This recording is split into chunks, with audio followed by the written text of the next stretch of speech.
रात की दास्तान यूट्यूब चैनल पर आपका स्वागत है। भूत प्रेत पिशाच और शैतानों की रोमांचक कहानियां आपको इस चैनल पर सुनने को मिलती है।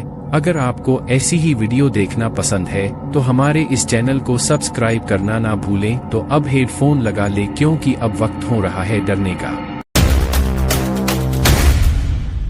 नमस्कार दोस्तों, मेरा नाम है दीपक कुमार। मैं उदयपुर राजस्थान का रहने वाला हूँ। ये जो छोटी सी कहानी मैं आपको बताने जा रहा हूँ वो मेरी आंखों देखी सच्चाई है, जिसकी सिर्फ याद ही आज भी मेरे दिल में खौफ पैदा करने के लिए काफी है। तो वह भूतिया घटना कुछ इस प्रकार है। मेरे 10वीं के एग्जाम सिर पर थे और अचानक पिताजी के गुजर जाने के बाद घर के हालत बिगड़ गए थे। आगे की पढ़ाई पूरी करने के लिए और घर चलाने के लिए मुझे देर रात तक ऑटो चलाना पड़ता था। उस रात को सभी ऑटो वाले घर चले गए थे, सिर्फ मैं अकेला ही भयानक सन्नाटे में ऑटो स्टैंड पर अगली सवारी आने का इंतजार कर रहा था। दूसरे दिन दोपहर से एग्जाम शुरू होने वाले थे, इसलिए मेरे लिए समय भी पैसे की तरह ही कीमती था। इसलिए मैं ऑटो में आगे की सीट पे बैठकर नोट्स पढ़ रहा था।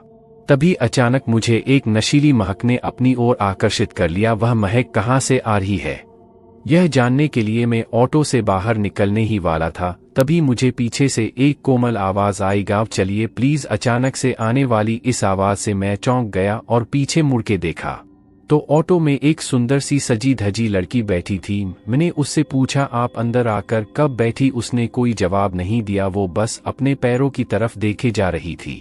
मैंने भी आगे कुछ पूछा नहीं और तुरंत ऑटो स्टार्ट करके गांव की तरफ चल पड़ा। लेकिन मैंने एक बात पर गौर किया था, जब से वह लड़की रिक्शा में बैठी थी तब से मुझे गजब की गर्मी लगने लगी थी। ऑटो चलते चलते मेरे सामने वाले आईने पर जब मेरी नजर पड़ी तब मुझे दिखा कि वह लड़की एकटक मुझे घूर रही है।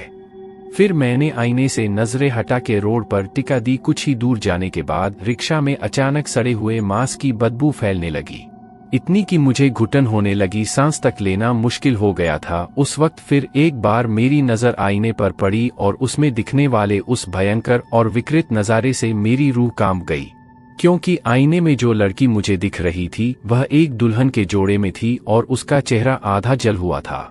मैं उस वक्त इतना ज्यादा डर गया था कि अपनी चलती ऑटो का हैंडल छोड़कर सड़क पर ही कूद पड़ा। उसके बाद सुबह जब मेरी आंख खुली तब मैं गांव के दवाखाने में लेटा हुआ था। पास में मेरी माँ और कुछ गांव के बुजुर्ग बैठे थे। मेरे सिर में 5 टाके लगे थे और बाकी सभी मामूली चोट थी। सिर पर गहरी चोट लगने से शायद मैं बेहोश हुआ था और जब मैंने मेरे रिक्शा के बारे में पूछा तो सभी ने उल्टा मुझसे सवाल किया, तुम हमें गांव के बाहर सड़क पर पड़े मिले थे, तो तुम्हारा ऑटो दूर उस पुराने कब्रिस्तान में क्या कर रहा था? ये खबर सुनने के बाद मैं दंग रह गया। उस सवाल का जवाब तो मेरे पास नहीं था, पर उस खौफनाक चुड़ैल के बारे में मैंने सबको बता दिया। माँ भगवान का शुक्रिया करने लगी कि मेरे बेटा एक चुड़ैल के चंगुल से सही सलामत बच निकला। जाते जाते सभी गांव के लोग बोले, तुम्हारी किस्मत अच्छी है, इसलिए जिंदा हो। वह एक कुंवारी ही मरी हुई भयानक चुड़ैल थी जो अपनी प्यास तुम्हारे जैसे कुंवारे लड़कों का शिकार करके बुझाती है।